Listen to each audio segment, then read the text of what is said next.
dipersembahkan oleh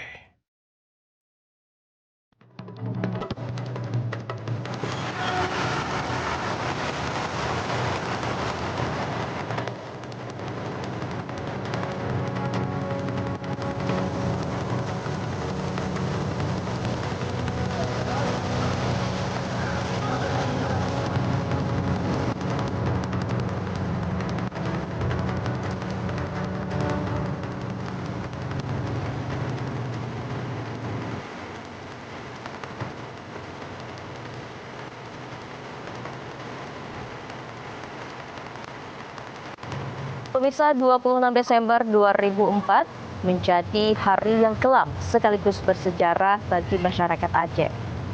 Saat itu negeri Serambi Mekah luluh lantak akibat bencana tsunami yang menewaskan hingga 170.000 jiwa. Bangunan tempat saya berada saat ini ialah Masjid Raya Baitur Rahman yang menjadi salah satu saksi bisu tragedi tsunami Aceh pada tahun 2004. Bangunan ini ketika itu masih berdiri kokoh di tengah puing-puing reruntuhan yang sekaligus menjadi simbol kekuatan masyarakat Aceh untuk bangkit dari keterpurukan. Kini 20 tahun telah berlalu. Saya akan melihat sejauh mana Aceh telah bangkit dan bagaimana tsunami 2004 mempengaruhi kehidupan masyarakat Aceh saat ini.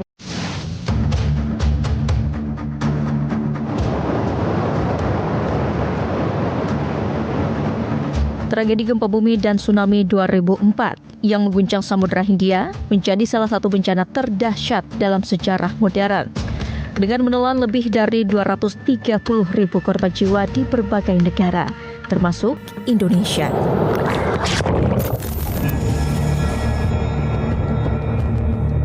Di Indonesia, Provinsi Aceh menjadi wilayah yang paling terdampak. Gempa berkekuatan 9,1 hingga 9,3 magnitudo ini menghancurkan sekitar 800 km garis pantai, memporak-porandakan lebih dari 141.000 rumah dan sejumlah infrastruktur penting. 20 tahun berlalu, duka kehilangan keluarga tercinta masih terlihat jelas di balik raut wajah yang berusaha tegar menjalani kehidupan. Hingga hari ini, sekitar 37.000 orang masih dinyatakan hilang. Saya menemui salah satu penyintas tsunami Aceh, Bedu Saini. Bedu adalah seorang fotografer media lokal Aceh yang mendunia karena fotonya mengenai peristiwa dahsyat ini. Itu di kepala saya itu bahwa kota Banda Aceh hancur. Di saat itu saya motret itu dan belum ada tanda-tanda bahwa itu akan ada tsunami gitu.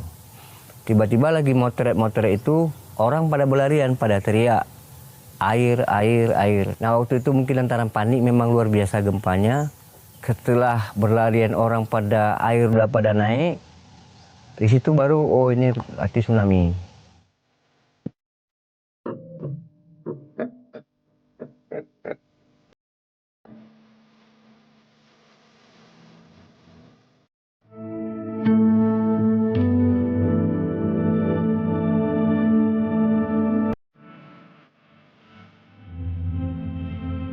Begitu naik saya ke atas ke lantai 2, istri sama anak yang nomor 2 di atas, sudah hitam nih. Nah yang anak nomor pertama kelas 1 SD dengan anak yang nomor 3 baru lahir 6 bulan, 4 bulan begitu tidak selamat. Antara istri lepas satu ambil satu, lepas satu ambil satu. Jadi yang selamat mereka berdua, yang nomor 2.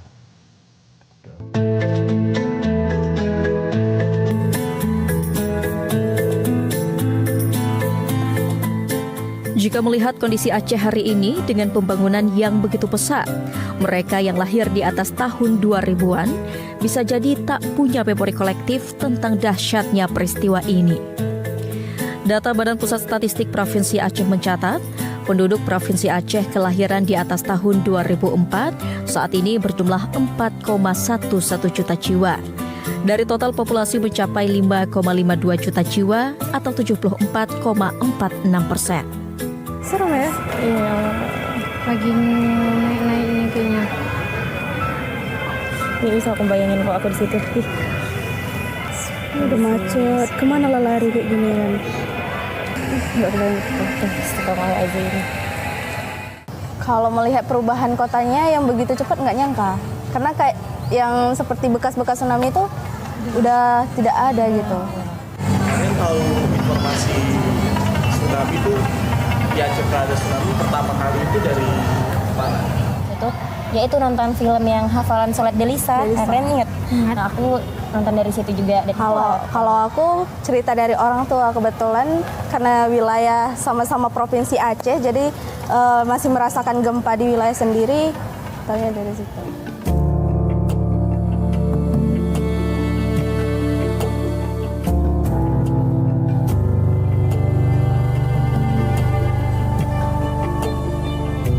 Bunda waktu hari tsunami di mana selamatnya?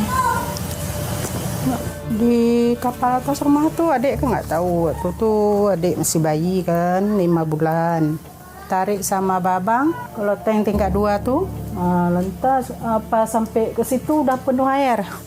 Bunda udah buat adik kayak ini, udah buat adik kayak ini, udah pasrah pikir hari ini kiamat.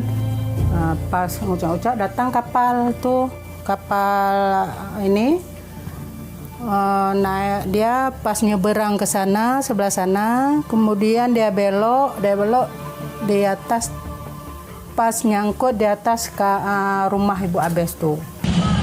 Ayah kemana siap gempa? Ayah waktu siap gempa tuh habis gendong adik itu minta keluar mau pergi belanja. Ya gosok-gosok aja kepala Bunda, gosok kepala adik, dia pergi terus naik kereta, pergi belanja. Mungkin terperangkap air di mana.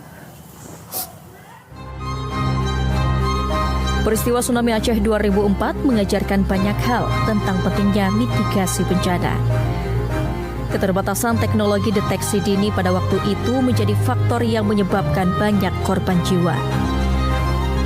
Namun, ternyata di sisi barat Provinsi Aceh, terdapat sebuah kearifan lokal yang berhasil menyelamatkan hampir seluruh warga dari bencana tsunami.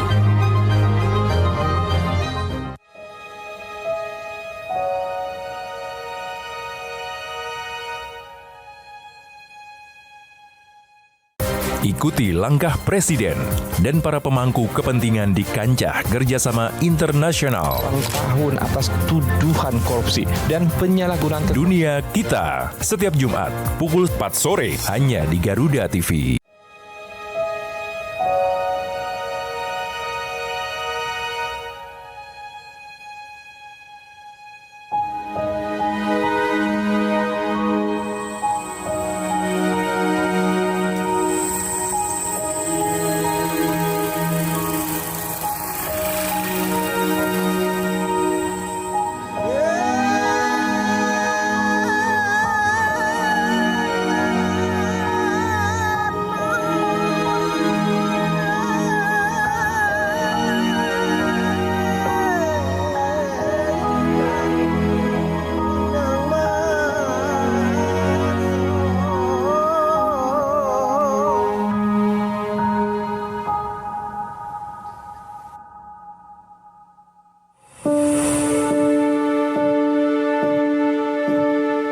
Di sudut lain Provinsi Aceh, terdapat sebuah wilayah yang hampir seluruh penduduknya selamat dari bencana tsunami Aceh 2004. Berkat sebuah nyanyian yang dikenal dengan sebutan Smong atau tsunami.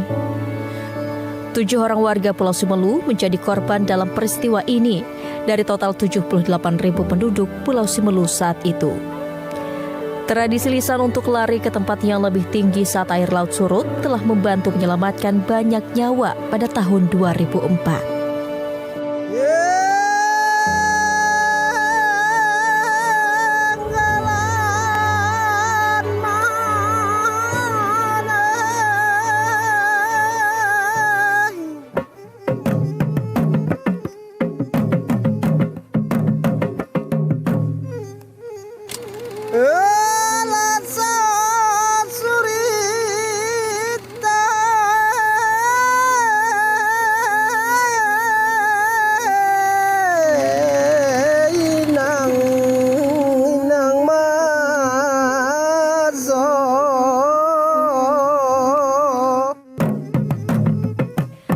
Kepunyaan Semong di Pulau Simelu lahir sejak gempa dan tsunami yang melanda pulau tersebut pada tahun 1907. Catatan sejarah menyebut pada 4 Januari 1907, Pulau Simelu dilanda gempa berkekuatan 7,6 magnitudo yang memakan korban hingga 1.818 jiwa.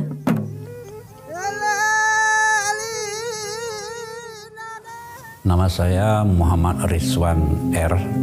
Selama ini dikenal sebagai tokoh atau budayawan di Kabupaten Simelu. Setelah atau pasca Semong 1907, leluhur Simelu yang selamat dari tragedi Semong waktu itu menceritakan kepada anak cucunya tentang tragedi itu sendiri. Bahwasannya banyak korban jiwa itu pada saat itu karena orang memilih ikan ke pantai. Nah, oleh karena itu apabila suatu ketika ada gempa yang kuat, kemudian disusul dengan air laut yang surut, dan hewan-hewan di pantai itu kelihatan gelisah dan lari ke pegunungan atau ke bukit, jangan memilih ikan di pantai, segeralah lari ke tempat yang tinggi agar selamat sambil meneriakkan semong, semong, semong. Kamaludin, yang merupakan keturunan dari saksi hidup peristiwa tsunami 1907, masih ingat betul pesan orang tuanya akan bahaya tsunami. Pelajaran berharga ini menjadi bekal mitigasi bencana saat terjangan tsunami 2004. Pak, dulu yang tsunami 2004 airnya sampai mana, Pak? Sampai di sungai kecil sana, yang di bawah. 2004. Ya, di bawah rumah. Nggak nyampe sini? Nggak nyampe sini. Tapi kalau tsunami 1907, tsunami-nya sampai di sini. Kali ini sampai ke sana terus. Ikan paus yang terdampar tuh di sana, daerah sana tuh. Rumah orang tua Kamaludin menjadi saksi bisu ganasnya tsunami 1907 yang hingga kini masih berdiri kokoh di atas bukit. Ini Pak, rumahnya Pak? Ya, ini. Sisa satu-satunya Pak, Pas yang satu ini lagi, lain nggak ada. Yang di Kediri, yang daerah sana tuh habis semua. Satu pun nggak ada yang tinggal rumah ini lagi. Jadi dari tsunami 1907 itulah orang tua Bapak mengisahkan soal Semong ke Bapak ya? Iya, makanya waktu dia masih hidup, sambil-sambil duduk-duduk cerita-cerita nanti kalau ada kayak gini, gempanya kekuatannya, gini caranya, itu pasti naik air. Kalian tuh hati-hati harus melarikan diri ke gunung. Ada yang tahu apa itu Semong?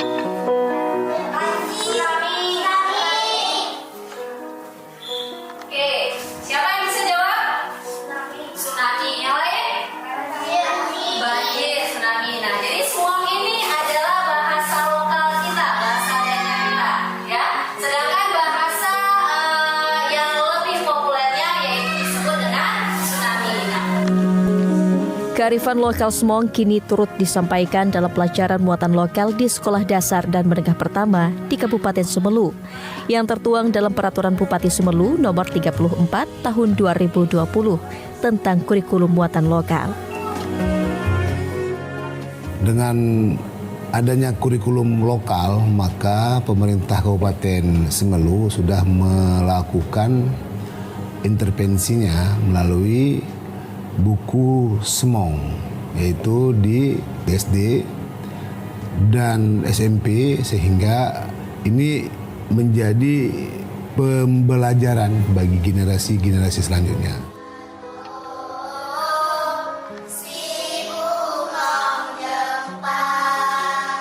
Dengan penunjukan muatan lokal melalui Perbub untuk dididik, untuk diberi informasi kepada generasi ke generasi terus, karena dengan sekolah ini kan generasi tumbuh terus. Nah, jadi naik umur sekian, naik kelas, dan ada siswa baru ini akan menjadi mengetahui. Kalau tidak dengan pendidikan, maka sanggar-sanggar ini kan bisa tutup dia. Tapi kalau namanya sekolah kan tidak akan tutup. Makanya kita melakukan intervensi melalui sekolah. Senang temenan, kering air lari ke gunung, adik dikandung. Dalam ayunan. Oh ya. Sudah menjadi tradisi di sana di Semelu. Bila gempa kuat, tetap lari kami. Tidak harus dikomandoi. Nah, diajarkan mulai dari Nina Bobo sampai ke acara-acara yang ada yang lebih lainnya. Tidak menulis, cuma menceritakan. Hari ini kita pemerintah sudah bisa menulis, bisa merekam, bisa membuat kekinian, konten-konten. Nah, ini yang kita akan lakukan terus, insya Allah ya. Dan saya yakin kalau kita mitigasi, kita harus belajar ke Semelu. Tragedi tsunami di Aceh 2004 menjadi bukti nyata betapa krusialnya keberadaan sistem peringatan dini yang saat itu belum tersedia. Kini, sistem peringatan dini tsunami yang dikelola Badan Meteorologi, Klimatologi, dan Geofisika BMKG telah diperkuat dan memungkinkan penyampaian informasi bencana hanya dalam hitungan menit.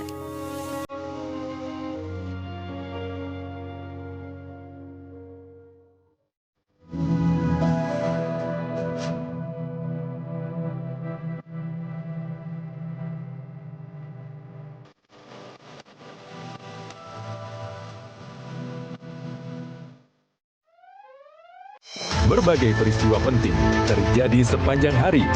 Kasus jam isu terhangat langsung dari lapangan. Laporan 8. Setiap hari hanya di Garuda TV.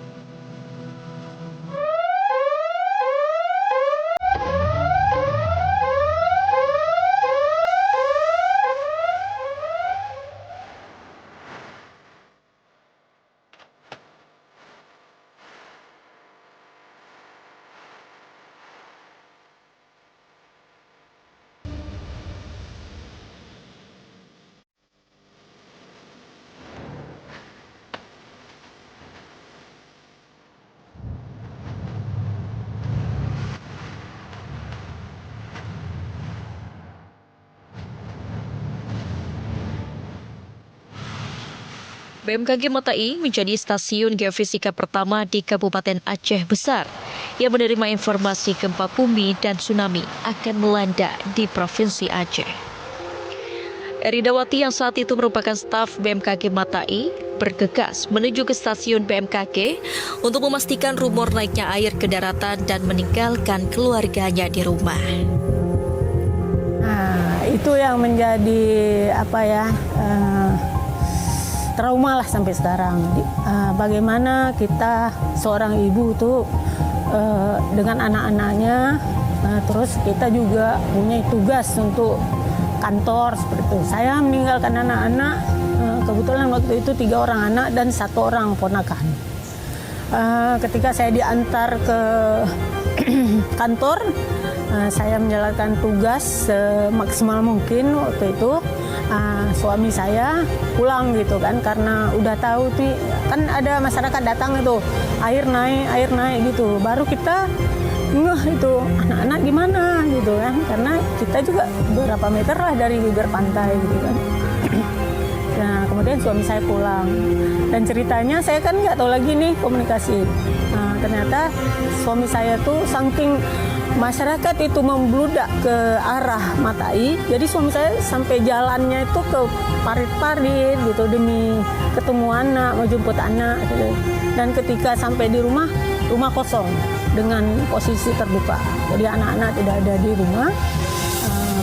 Kemudian ya mungkin suami saya mencari-cari, saya juga nggak tahu kenapa nggak balik-balik gitu kan. Keterbatasan alat deteksi dini gempa dan tsunami saat itu turut menjadi kendala diseminasi informasi kepada warga terkait potensi tsunami.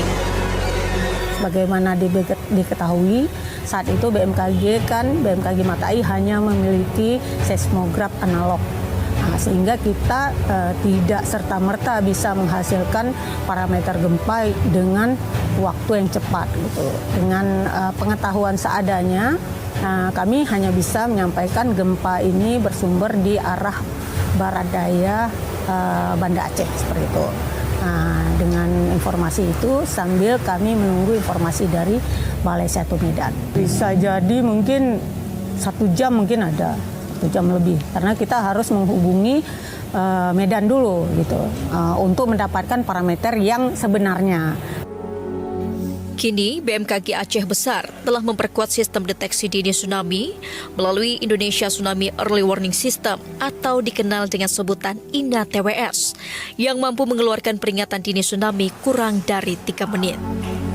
Jadi sistem INA-TWS ini merupakan seperti yang saya sebutkan tadi ada 3 instansi ya yang berkolaborasi dalam di mana instansi BMKG sebagai leader ya itu memiliki tanggung jawab peralatan di bagian seismografnya, peralatan pemantau gempa bumi. Lalu ada BIG, Badan Informasi Geospasial, yang memiliki peralatan pemantau pasang surut atau tide gauge yang berada di pesisir-pesisir zona rawan tsunami. Lalu ada peralatan buoy yang dimiliki oleh BPPT. Nah, ketiga peralatan ini saling terintegrasi. Ketika gempa bumi terjadi, dicatat oleh seismograf BMKG, lalu dianalisa oleh sistem BMKG, sistem INA-TWS, itu akan mengeluarkan sebuah parameter.